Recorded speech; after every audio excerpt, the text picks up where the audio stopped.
कुछ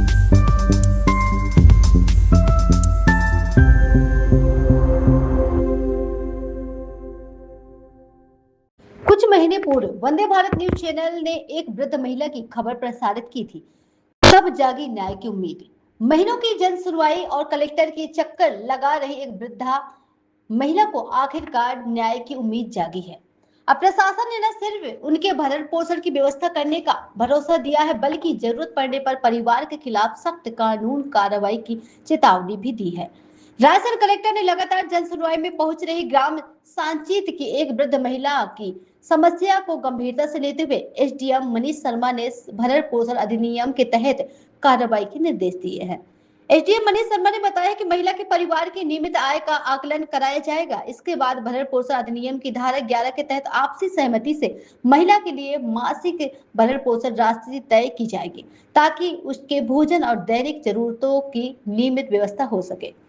उन्होंने स्पष्ट किया है, यदि परिवार के सदस्य आदेश का पालन नहीं करते हैं तो उनके खिलाफ वसूली वारंट जारी करने के साथ सिविल जेल भेजने तक की कार्रवाई की जा सकती है। प्रशासन ने इस कदम से महीनों से न्याय की आस लगाए बैठी वृद्ध महिला को अब राहत मिलने की उम्मीद जागी है। बताइए आपका। मुन्नी बाई। कहाँ से आई हो आप? साचेस से। क्या परेशानी है? मार रहा है, भगा रहा है, मेरे कपड़ा लत्ता पूरे सामान धरे हैं, जमीन में इसमें खावे तक नहीं दे रहा है। मैं भूखी मर रही हूँ, जा से वहाँ से लेकर खा रही, मैं कहाँ से दूँ? मोड़ा मोड़ी ने भी नहीं बांट रहा नारायण सिंह। अभी आप एसडीएम साहब से मिली, क्या कहा उन्होंने? मिली। उन्होंने क्या कहा है? बिन जा कही हम तो मैं पैसा डरवे। सर, हमारे चैनल ने पहले भी अब मामला संज्ञान में लाया था। जो सांचेत की वृद्धा माता जी हैं, आज भी वो आई थी, क्या निराकरण हुआ उनका? वो पहले जब आई थी उस समय वो घर में जो भाइयों के बीच में अकेली बहन थी एक ऐसी, जिनको उनका हिस्सा नहीं मिल पा रहा था, तो उस समय उनका प्रकरण हमारे न्यायालय में चल रहा था। हमने उसे सुनवाई करके सभी भाई बहनों को उनका हिस्सा अनुसार ही देने का आदेश किया।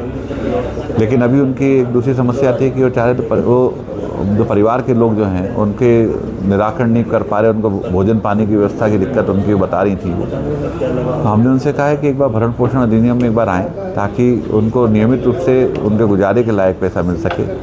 तो ये निराकरण हम उसमें करने जा रहे हैं। आज अभी हमारे यहाँ न्यायालय में वो आएंगे भरण पोषण अधिनियम में। हम उनको कोशिश कर रहे हैं कि उनको परिवार के बच्चों से नियमित एक आय उनको मिलना शुरू हो जाए। तो अंदाज से कितनी आय मिल सकती है?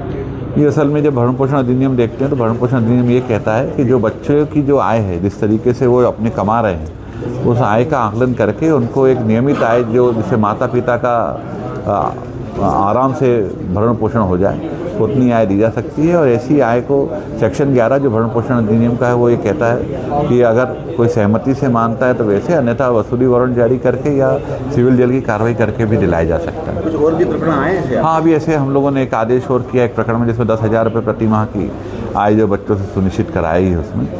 तो इस तरीके से कुछ कार्रवाइयाँ हो रही हैं। सर, ये कब पैसा कहाँ जाएगा? ये संबंधित जो माता पिता हैं उनके अकाउंट में बच्चों को देना होगा।